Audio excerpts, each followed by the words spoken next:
In today's episode of Hear Me Out, I sit down with Melanie Hecker, the founder of BlueMoth Hearing. So let's get into it. Hi, Melanie. Thank you so much for joining me on an episode of Hear Me Out. How are you today? I'm great. Thank you so much for having me, April.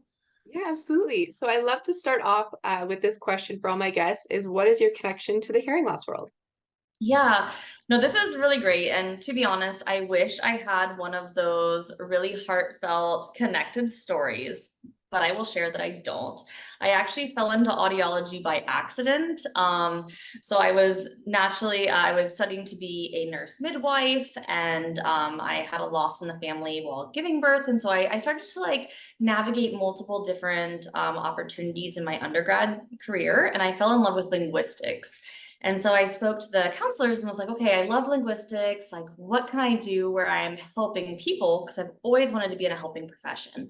Where can I help people but do linguistics? Because most linguistics pathways lead you towards academia. And they're like, well, maybe you'd really love speech pathology. I'm like, that sounds amazing. So I started speech pathology. Speech path and audiology have the same undergrad curriculum for most schools. And very quickly, I realized I'm not a children person, which is funny because I have kids. But I was like, I don't have the patience for that. I really want to work with adults. I don't want it to be something super sad like a stroke. I want them to be relatively happy and healthy, very black and white direction. And I just fell in love with the science and methodology behind audiology. So like I said, most people ask me that and they want like this beautiful, heartfelt family story. And I wish I had it, but I just don't. But over the 15 years of being an audiologist, I have more than enough anecdotes to support that I found the right profession by whatever means, even though it was a total random accident. Well, it doesn't sound that random. I mean, helping people, like you said, there are a ton of avenues you could go through. So it is wonderful to hear how you still landed on audiology, whether or not you had like a specific instance related to hearing loss. So that's still beautiful to hear and it's fascinating Thank to you. hear. Yeah, I always knew I had like a helping spirit. I think there's just certain people who have that. And I love being able to change people's lives and be a part of it in any way that is profound and impactful. And reconnecting people to the world of sound and their families and communication has just been so fulfilling for me. Yeah, that sounds absolutely beautiful. And so let's dive into Blue Moth Hearing, which is your business. So how did that come to be? Yeah, totally. So it's really exciting. I am an audiologist and I own brick and mortar traditional medical audiology clinics here in Washington State in the United States. So upper north left. um, and I absolutely love what I do. Before that, I was working for a hearing aid manufacturer and I covered the whole West Coast. And during that time, I saw OTC, which is over the counter, coming to be through legislation at the state level. And that was in 2017. And I kind of felt like it was going to happen. And I know that it can be very polarizing, but I was very pro OTC from the beginning. And the main reasons why are because I believe that everyone should have access to hearing healthcare that needs it. I believe that affordability should not be a limiter. I know in Canada, mostly it's socialized healthcare, so hopefully that's not an issue for most people there, but in the States, that's not the case. Um, and so I really, really loved so many of the beautiful attributes of what OTC was delivering: convenience, affordability, accessibility, all of that. Awareness, like just how much hearing healthcare was in the media was massive when it became passed by federal legislation. But I also obviously am an audiologist and I understand, appreciate, and respect how intricate and personalized and beautiful the hearing healthcare system needs to be. And so I wanted to honor and protect that as well. So I really wanted to marry and take the best of both of those worlds and create something new. I, at this time, do not have a peripheral hearing loss. I do have auditory processing disorder, but I don't have a hearing loss. But I have had a vision impairment my whole life. And so I've utilized companies like 1-800 Contacts or Warby Parker, and I was inspired by the ease of the direct to consumer with medical oversight. And I'm like, why is this not a thing in audiology? And to be honest, I sat on the idea for over 4 years because I'm like, this is so obvious. Someone's going to do it. Someone's going to do it well. And then I just felt like no one was really coming to the marketplace with something that was fresh and fun and breaking the stigma and making it super accessible. So I'm like, all right, let's just do it. And so that's how BlueMoth came to be. That is so amazing. And I love these different breakthroughs within the audiology and hearing loss world because there is still a lot to uncover, I feel. And I mean, I've only been in the hearing loss world for about 7.5, almost 8 years now. So I'm still uncovering all of these incredible things too. So that's super exciting. So how old is Blue Moth now? Yeah. So in May, actually May 4th, so any of my super nerdy people out there will be like, the May the 4th be with you. So that was not by accident. So May 4th of this year was 1 year live to market, but just like anything that is an overnight success, we were building like 2 to 3 years behind the scenes before we even launched our first website. So, but our actual anniversary is May 4th of last year we went live. Well, that's so exciting. Congrats on 1 year so Thank far. you. I know. So can you walk us through a little bit about a customer experience? Because you say you've married kind of the OTC vibe with the kind of clinical vibe. So how does that look for a customer? Totally. So typically what happens is that someone who's engaging with BlueMoth Hearing, they go onto our website, and the easiest and best way is to book a free consultation. And so what this is a quick 15 to 30 minute call with one of our hearing clinicians. We'll let you know the different paths that people can take. It's pretty split. Most of the people who have come so far in the first year are hearing loss or tinnitus. And I know we'll talk about tinnitus in a moment, so I'll leave that for a second. But for hearing loss, there's two main paths that people go. One is they come to the site and they either have never had a hearing test or gone through this journey before, or they've done it multiple times and they're just looking for something newer and more convenient. So what we do is they can choose whether they want us to select the technology for them and then send it based on their uploaded prescription. So we have to have a prescription in order to do anything for them. That's one of the big things about this, is that this is not a screener. It's nothing like that. It's not OTC. It is truly prescription hearing tech. So we have to have an updated hearing test in order to make that recommendation. The vast majority of people, and what we're kind of known for, is our experience box, which is where we send 3 different sets of hearing technology for you to try. So April, I don't know if you've ever had the opportunity before when you've had hearing tech to actually test drive or trial them before. And if you did, I don't know if you got to try multiple different manufacturers in your real world, but that's something that I know here in the States doesn't happen super often. Yeah, I did get the chance to test one of the sample pairs in my audiologist's office while my other pair was getting fixed. But other than that, no, I didn't really get the opportunity to test them. Yep. And that's super common. And so, one of the things too, when you're like, well, what inspired this? One day, one of my children was like trying out frozen yogurt. And he was like really trying out the frozen yogurt flavors, April. Like he had tried like 4 or 5. And I'm like, dude, you need to like commit because we're purchasing this. But I had the thought, oh my gosh, here this, 9, almost 10-year-old is getting to try frozen yogurt before committing to a $6 to $8 USD purchase. And yet most people like yourself who have hearing loss don't even get to try technology before committing to thousands of dollars. And so I really wanted the flip of the script to happen, where the consumer themselves was really driving the decision and really was in a place of empowerment. That is incredible. And that's such a good point too. Like it is a really big investment. So being able to test different brands and styles, is it styles as well, or is it just brands? Yeah, great question. So in the experience box, it's just brands.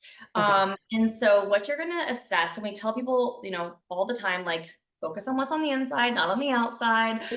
So, the style may not be their preference, or for example, different manufacturers send us different demo devices in different colors. So we're like, don't worry about how it looks, but what I really want you to focus on right now is, how does it sound? How does it help you hear and understand? How does it deal with background noise? If you like to stream a lot, how easy is the streaming capability and the sound quality there? And then when you assess like, okay, wow, I've tried these three. I am definitely loving Starkey, for example, or I 100% love the Wide X sound, whatever it is.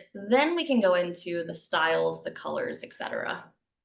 That's so cool. That's such an incredible, I'm going to say breakthrough in the industry because that is really fascinating to be able to try different brands because I mean, I haven't seen it before, and I think that's very helpful for people on the fence who might be concerned about that. So Yeah. that's really Well, and the amazing. fact that they get to test drive it in their real worlds where they actually struggle, you know? Because I know even at like the medical clinics that I own, which I love my offices and we do great work there, but we, it may be one set that we let you go home with to test drive, and It's that true. may not be the best one for you. That's a very good point. Yeah, and offices tend to be quiet and not a lot of extra little background noises and things going on. So that is a very, very good point. And most Um, hearing healthcare providers are like me, where they're very loud and articulate. So it's like you, April, would be like, well, Melanie, I would never have difficulty understanding you. And so being able to do it at home or where you actually struggle is super important. that's awesome. I really like that. That's so nice. And it's nice that you've thought about like the customer experience past the appointment, right? Like you're thinking about their day-to-day life. So um that's really awesome. And so you mentioned earlier how we were going to talk about tinnitus. So let's get into that a little bit. So you have your website broken down into hearing and tinnitus or tinnitus. And I'm curious because that's another area in the hearing loss world that is just starting to kind of be spoken more about. And I'm wondering how that education curve has been for people. Yeah. So I think one of the things that's challenging in audiology in general is that so many people don't realize that tinnitus most often is not in and of itself its own thing. It is actually a symptom of a different root cause. So for the vast majority of patients, 85% plus, if they have the perception of tinnitus, which is, and to your point, tinnitus or tinnitus, both are correct. I get asked that all the time, tomato, tomato. Um, but they ask, well, where is this coming from and what's the root cause and how do I take care of it? Well, the main issue is that for most people 85 plus, there's actually an underlying hearing loss. And so the way to take care of that at the root cause is actually providing amplification for the hearing loss that's there. So I talked to a lot of people about phantom limb pain. Have you ever heard about that before? No. So phantom limb pain originated when soldiers were coming home from war, and let's just imagine I no longer had my right arm, and I came to you and I was like, Dr. April, I'm having excruciating pain in my right arm. And you look at me and say, well, Mel, you don't have a right arm. And the reason why is because our brain is sending signals to all parts of our body at all times.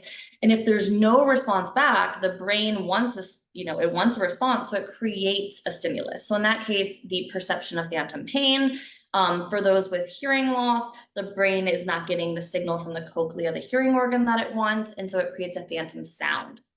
So a lot of the treatment is actually correcting the hearing loss. Secondarily, there are massive impacts to the limbic system, which is the emotional centers of the brain.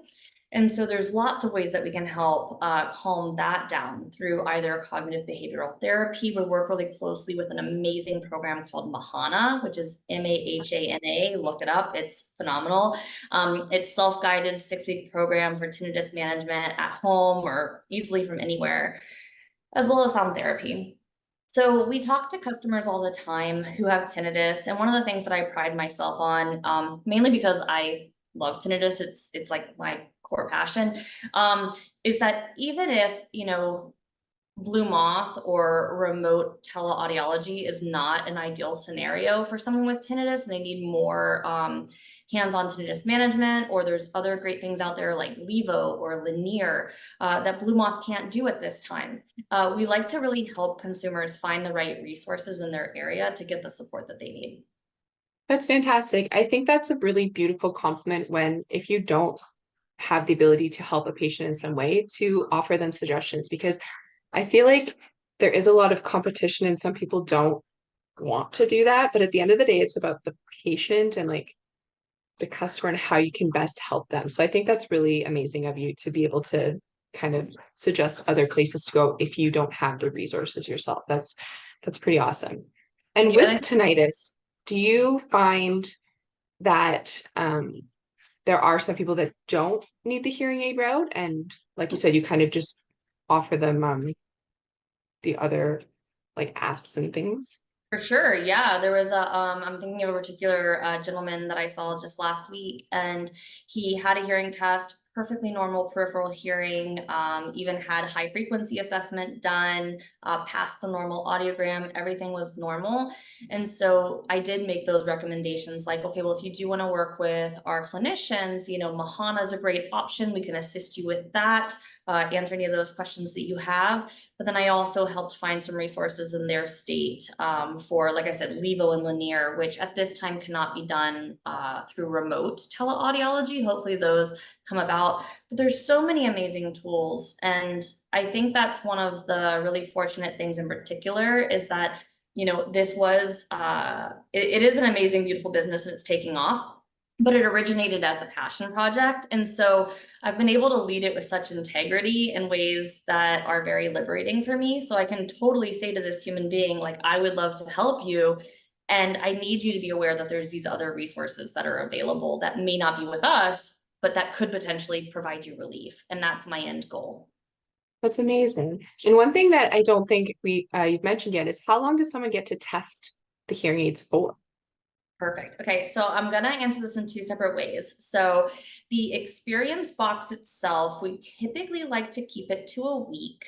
So you'll have three different sets of technology. We ask about a week. And the main reason why is that these are demo devices. And it's really to get that initial assessment of like, okay, which one feels the best, which one sounds the best. And so about 7 days is average for that. No more than 3 weeks. And the main reason why is because there's lots of people who are trying to test this equipment. So we need to get it back, sterilized, sanitized, programmed, sent out to someone else to test drive and demo. When someone moves forward with their actual official technology that we order specifically for them from the manufacturers, get programmed specifically for them, whether it's for tinnitus or hearing loss, there's a 45-day trial period. And so 45 days to try it, 100% money back guarantee. All of the teleaudiology sessions are included in that for the life of the devices, so even beyond. But a month and a half should be a really good amount of time, especially after that initial assessment, to make sure that it meets your needs. That's amazing. That is a good amount of time, I would say, too, because pretty quickly, or at least for myself, I can only speak about myself when I got my hearing aids, whether I needed to go back immediately to change them or whatnot. So that's a good length of time. So where do you see hearing technology kind of headed in the next year, 2 years, 3 years? Because there has been some pretty big changes in the last couple of years. So where do we think that's kind of headed? Yeah, so I think some of the bigger things that are coming in my mind, obviously AI is a big player in it, and learning personal preferences. You'll see that a lot with companies, for example, like Widex, where they have intuitive learning, where it can actually ask you specific questions about how you're hearing or understanding a particular acoustical environment. And based on your answers, it will actually change its algorithms and preferences based on that acoustical environment. So it will know, okay, if April goes into this environment and she likes XYZ, next time they go into that environment, we're going to change these settings based on their preferences. So things like that are pretty neat. Companies like Starkey are doing phenomenal things as far as like overall health. Like they can track your steps, your oxygen, your fall risk, etc. So I think that we're going to find that hearing technology is going to move more into the wearable space, almost like Apple Watches, where it's more of like a fully integrated health system. Certain companies like Phonak are really neat, where the microphone is on board for the hearing device. So you don't even need to have your phone nearby in order to receive a phone call. So I feel like a lot of those things are going to happen where they're going to be much more autonomous. I obviously have been in hearing tech for quite a while, and they've been for many, many years trying to figure out how to make the best intelligibility and background noise. So I think that's going to continue to happen. And then I think OTC and other companies like Apple, for example, are putting really beautiful pressure on hearing aid manufacturers to also kind of continue to step up and advance their technology, giving end users more control and accessibility over what they can change and modify, not so much just like volume, left, right, etc., bass, treble, but giving you a little bit more autonomy and control. So I hope those are all things on the horizon. I've heard little, echoes of some of those, but yeah, I think just in general, hearing wellness is getting so much more attention than it has in the 15 years that I've been an audiologist, and it excites me as a provider, and I hope it excites end consumers as well. Honestly, it really does because I mean, I only really started talking about my own hearing loss journey in the last 4-ish years. And so I find that there are so many people that just don't know about hearing health. So it's really exciting to see these different avenues kind of touching on it. And I've heard a lot of people, oh, my Apple Watch tells me it's too loud. I'm like, these are the things that we need people to talk more about and to understand more about because as I mean, there's been a ton of posts out recently about how hearing care is brain care and all the connections with that. So I do hope those bigger companies like Apple continue to put the pressure, like you said, because they're the brands more people see. Yep. And hopefully this conversation can just grow louder for people to be aware of. I totally agree. I think it's an Yeah. exciting time to be in audiology. And I just, in general, have such an abundance mindset. And so I get excited when there's more competition because I mean, to me, that just means there's more options, and options is empowering. And then, two, it also just makes us all perform at a higher level. So I think it's exciting. That's a really good point. Yeah, because if there is more competition, yeah, there means there's obviously a reason for it. There's people that need it. So that's really exciting. So where can people um, use BlueMoth? Like, how can people use your service? Sure. So right now, obviously the easiest way is to go to Blue Moth. So that's the color in the animal. So BlueMoth hearing.com, and learn about us currently. And I only say this primarily because I know you're in Canada. So we are a US based company. We're currently licensed in 40 out of the 50 states. We're Okay. actively working on getting full national licensure. So that's a really exciting thing for us. I'm not going to lie that for quite a while, even before we went live to market, we've been getting questions from Canada, the UK, and Australia in particular, as far as like how soon will we be available there. It is on our roadmap. We are seeing that things are going incredibly well here in the States. We want to make sure that we continue to be able to deliver a very positive and fast user experience for those consumers. And then obviously we need to figure out specific legal and audiological implications for different countries. But those three are probably the next on the roadmap. They're the ones that have expressed the most interest from both consumers and providers alike. So That's so exciting. Well, I'll yeah. keep my Well, eyes out I if you can't do wait for make the it day that soon. we're available in Canada. You'll be the first one I call. I'll be like, April, That guess what? sounds great. I love it. That's amazing. So other than your website though, are there other channels people can find you on? Oh yeah, totally. So, I mean, obviously we are on all the main social media. So LinkedIn, Instagram, Facebook, and TikTok. I've got a great social media manager. Her name's Sienna. So she keeps things really fun and lively. Her main focus is on making it relatable, accessible, and helping to shatter that stigma so people will want to see hearing tech in a very desirable way and engage with it. That's amazing. And that is the key, I think, to breaking down the stigma is just showing how cool hearing technology is because I call them premium earbuds because that is what they are. They're custom to me with the Bluetooth and all of that stuff. So I just want people to see it and understand the incredible benefits that hearing technology can bring. So that is These very are exciting. premium earbuds because one of my girlfriends, she's 43, like the cutest little human ever. And she was one of my first true customers with Blue Moth. And what was so neat was one of the very first things that she said after she got fit was, well, what do I do with my AirPods? Because all she did was stream. She devours books, she loves music, etc. And I'm like, these are your AirPods now. They're just better because they help you hear better. And so she was so excited because she was like, what? These replace them? So I think most people don't think about it in that way, but truly not only are they a great streaming tool, but they're also going to provide you that hearing benefit that you need. That's so amazing. I love that. I love hearing stories like that because the more people feel confident to talk about it and share stories like that is honestly how we make the difference. So I that's agree. awesome. Thank you so much for joining me, Melanie. I'm so Yeah. excited about BlueMoth and what you're going to achieve in the years to come. So thank you so much for joining me. Thank you. I appreciate it too. And thanks for asking me to come on. I really appreciate it. Yeah, amazing.